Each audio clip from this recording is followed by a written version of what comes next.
Buenas noches. ¿Cómo estás? Un gusto en saludarte. ¿Qué pasa, Hércules? ¿Qué pasa con la industria? ¿Qué pasa con esto de los subsidios? ¿Cómo afecta esto a la industria? Bueno, en realidad el anuncio de la presidenta la semana pasada está alineado con una cuestión que nosotros venimos planteando desde hace rato, desde la Unión Industrial de Córdoba. Si bien es cierto que los subsidios en momentos muy especiales son necesarios, pero estos cuando se convierten en una herramienta de uso permanente terminan generando fuertes distorsiones.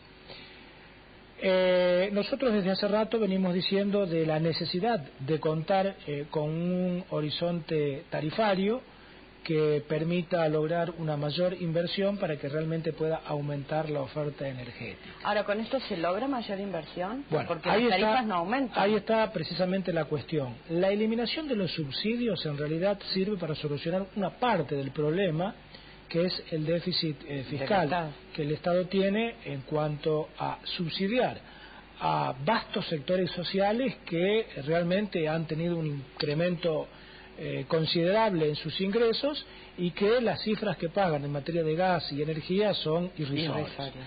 Desde ese punto de vista nosotros creemos que son medidas que están bien encaminadas. Ahora, ¿solucionan el problema de fondo para que realmente exista una mayor inversión en materia energética? No. ¿Por qué?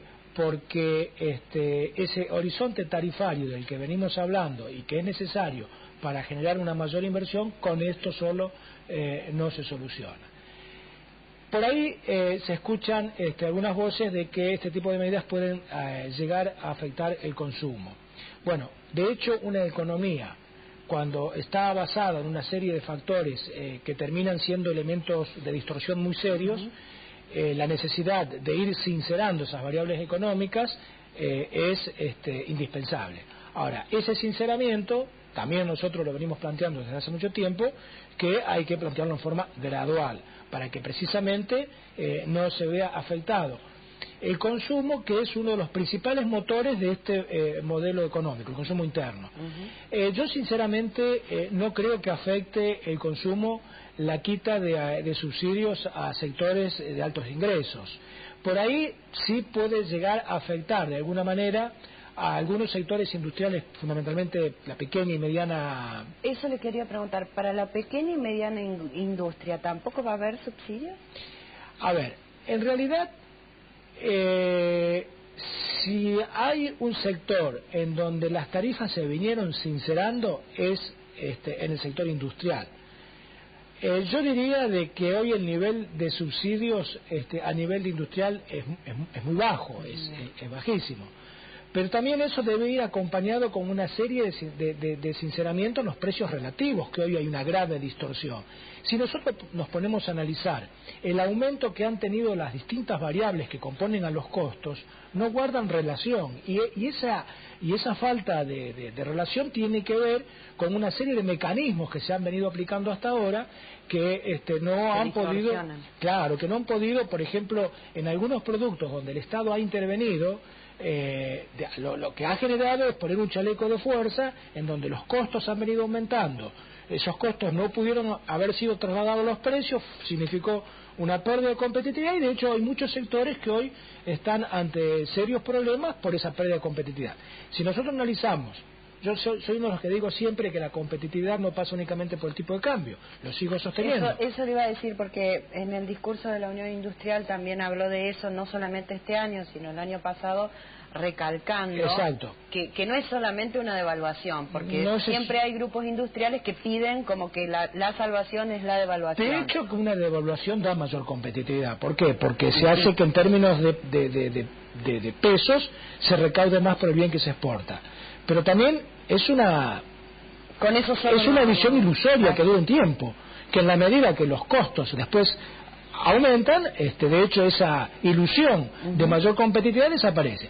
Lo que pasó en nuestro país, si nosotros comparamos lo que aumentó el tipo de cambio versus cualquiera de los insumos, ya sea costos energéticos, los costos salariales, cualquiera de los costos aumentó muchísimo más de lo que aumentó el tipo de cambio. De hecho, esa diferencia adicional que dio en su momento el tipo de cambio terminó desapareciendo. Por eso, quienes ahora piden una devaluación para solucionar esos problemas, de hecho puede llegar a servir, no digo que no, pero va a durar lo que dura el tiempo de reacomodamiento del resto de los costos, con lo cual una devaluación hoy no lo vemos como una solución para el largo plazo.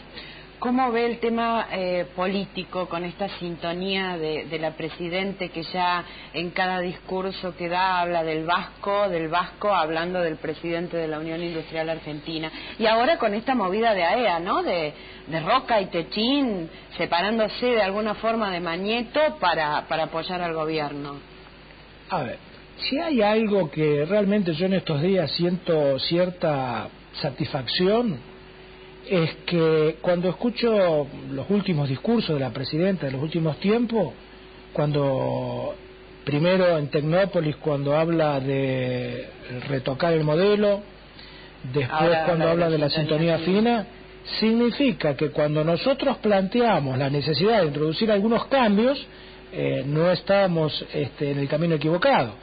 Que ahora la propia Presidenta termine reconociéndolo, para nosotros que venimos siendo consecuentes con nuestra visión, la verdad que a mí me pone contento. Ahora, no solamente hay que decirlo, después hay que llevarlo a la práctica.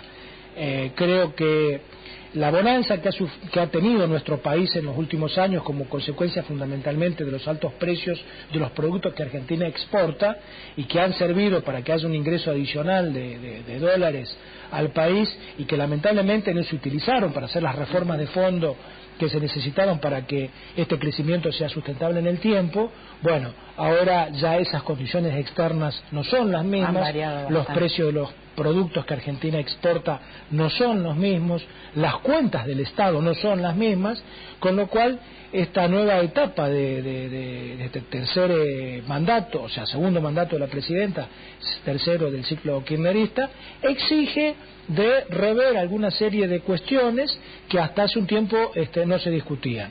Hoy, que la Presidenta misma lo esté reconociendo y que lo esté planteando, me parece realmente todo un acontecimiento. Obviamente estamos ante un momento de mucha incertidumbre, estamos a un poquito más de 10 días de una renovación del gobierno, y en la medida que vayan surgiendo los nombres del futuro equipo, me parece que van a ayudar a dar un poco más de incertidumbre. Recién usted habló de los cambios que se deberían haber dado aprovechando esta bonanza económica, y esto es lo que los economistas suelen llamar vientos de cola. ¿A qué se refería concretamente? ¿A inversión en infraestructura, en rutas, en varias cuestiones? En primer lugar, en los últimos años Argentina se ha caracterizado por desafiar permanentemente las leyes de gravedad, me refiero a las leyes del mercado. Cuando la estructura de precios de un país está basado fundamentalmente en llamados telefónicos y no en una leal competencia. No me diga eso, que todo el mundo comenta la buena relación que usted tiene con Moreno. No, pero eso es otra cuestión, pero de hecho son medidas que no son sustentables en el tiempo. Y después, fundamentalmente, hay otro aspecto, que eso se construye de a poquito y todos los días, que es la confianza. Este país necesita fuertes inversiones productivas, ya sea en infraestructura básica, y también a nivel de producción. Cuando uno analiza los indicadores de inversión en el país, obviamente son buenos los indicadores en función del PBI, pero hay mucha inversión inmobiliaria y otro tipo de inversiones que no es inversión productiva. Y eso se consigue generando confianza. La confianza se construye de a poco todos los días. Entonces me parece que una de las cosas que más desaprovechó estos últimos años es que con un contexto extremadamente favorable, si vemos la inversión internacional que se fue a Brasil, que se fue a Chile, que se fue a Uruguay, que se fue a países como Perú, como Ecuador, y que no vino a Argentina, realmente estamos a una diferencia asombrosa. si vemos determinados sectores industriales, porque acá analizamos los indicadores de nuestro país y evidentemente fueron muy buenos, el país ha crecido, pero el mundo ha crecido, como por ejemplo, y con esto no estoy queriendo decir que tenemos que copiar todo lo que hacen los otros países. Los otros países tienen también sus problemas, pero Argentina tuvo una serie de ventajas comparativas que realmente se podían haber aprovechado muchísimo mejor. Y desde ese punto de vista yo creo que, a pesar de todas esas cuestiones, y si nosotros analizamos los ciclos históricos, a pesar de no ser exactamente igual de lo que fue el año pasado, el anteaño, todavía siguen siendo favorables. Cuando uno analiza lo que está pasando en el mundo, donde claramente se está viendo un corrimiento de ese eje de poder político y económico, como de Occidente se está trasladando hacia Oriente, y en ese sentido países como el nuestro, países en vías de desarrollo, que son productores de alimentos, tienen enormes posibilidades. Si vemos lo que está pasando en China, donde hay un proceso de urbanización muy fuerte, en donde el consumo de alimentos está creciendo realmente a tasas geométricas, en ese sentido Argentina tiene enormes posibilidades. Pero cuando se habla de esos procesos de urbanización que se están dando en el mundo, no solamente en Oriente, cuando analizamos lo que está ocurriendo en América Latina, en donde tenemos un mercado natural que debiera ser nuestro y que debiéramos trabajar en cómo no ver a nuestros colegas brasileños como competidores, sino como socios estratégicos, en ver cómo países como Chile, donde ha tenido un importante crecimiento de su Producto Bruto Interno y cómo crece el consumo, en tratar de armar tratados de libre comercio como bloque con otros países, con la Unión Europea, con Oriente, con Asia, con China, en donde creo que ahí es donde falta un gran trabajo y en donde para Argentina sigue habiendo excelentes oportunidades. ¿Cómo ve el año que viene en la provincia de Córdoba y en Argentina? De hecho, la provincia de Córdoba hoy está en una posición complicadita. De hecho, con un esquema tan centralizado como tiene la Argentina, la verdad que Córdoba no es una de las provincias que salga beneficiado de todo esto, teniendo en cuenta que es una de las provincias que más aportan al Tesoro Nacional por ser la primera productora de leche a nivel país, la segunda productora de soja, o sea, cuando uno analiza la participación de las exportaciones de Córdoba, cuando históricamente Córdoba tuvo un 10% de la participación de las exportaciones nacionales, hoy está en cerca de un 14%, con lo cual los aportes que hace nuestra provincia al Tesoro Nacional son importantes, y en ese sentido, al no contar con una coparticipación federal acorde a los momentos que vivimos, de hecho la provincia se ve perjudicada, en donde empiezan a jugar otros intereses políticos que no tienen nada que ver, y en donde realmente la necesidad de contar con recursos de la nación son cada vez mayores. ¿Y cómo ve a la nación? De hecho, es lo que decíamos al principio, en función de las expectativas que se están generando por los discursos de la presidenta, en donde plantea la necesidad de introducir cambios que me parece que van en el buen sentido. Ahora, me parece que es importante saber quién va a ser el futuro ministro de Economía. Al país le hace falta un ministro de Economía. En los últimos años Argentina prácticamente estuvo en piloto automático. En la medida que tengamos certeza de quién va a ser el futuro ministro, me parece que va a dar un mayor nivel de certidumbre y de previsibilidad. Creo que estamos ante un momento muy especial y muy puntual, en donde el nivel de expectativas y el nivel de incertidumbre, precisamente por tratarse de estar a días de un cambio de gobierno, donde no se conoce el gabinete, en donde... Bueno, pero se conoce el rumbo. Digo, tampoco la verdad que yo no tengo claro, porque, a ver, mucho se habla de por ahí de profundizar el modelo, y la pregunta es cuáles son las cuestiones que se van a profundizar. No es lo mismo un ministro de Economía que tenga una visión más ortodoxa que un ministro de Economía donde tenga un sesgo mucho más ideológico. Creo que esas son las cuestiones que van a despejar más el panorama. Además, lo que ocurrió en los últimos días con respecto a los controles cambiarios... Eso le quería preguntar, ¿qué opina usted justamente de no solamente de los controles cambiarios, sino de la forma en que se implementó? No, yo creo que precisamente tiene que ver con la forma y tiene que ver con la confianza. A ver, los capitales... el capital es lo más cobarde que hay. Cuando el capital se asusta, se va. Huele que hay riesgo, se va. Y me parece que se podría haber hecho de una forma mucho más sencilla, logrando lo que el gobierno quería lograr, sin haber dado un golpe tan fuerte a la confianza como la que se le dio. Esto me hace recordar cuando en el año 2001 que todo el mundo decía que el dólar era inamovible, pero mientras tanto se aplicaban una serie de medidas ya previendo que el dólar era imposible de mantenerlo. Si realmente el Banco Central tiene las reservas que dice tener, me parece que era innecesario. ¿Usted duda que las tenga? No, o sea, están, lo que pasa es que hay que ver si son líquidas o no. Claro. En ese sentido, digamos, tiene que ver con la liquidez del Banco Central. Pero me parece que estamos en una situación mucho más favorable que las anteriores corridas. Me parece que no habría... Lo que hace falta precisamente es generar confianza como para que el ahorrista no retire su... Y en este boom de consumo que hubo, ¿cómo se portaron los industriales? Digo, porque siempre hablamos del gobierno. Bueno, ahora hablemos de los industriales que muchas veces han sido criticados y demás. Cuando tuvieron esta bonanza, invirtieron para producir más. Y no estoy hablando de Arcor ni de Manfrey. Usted es el representante de todos los industriales de Córdoba.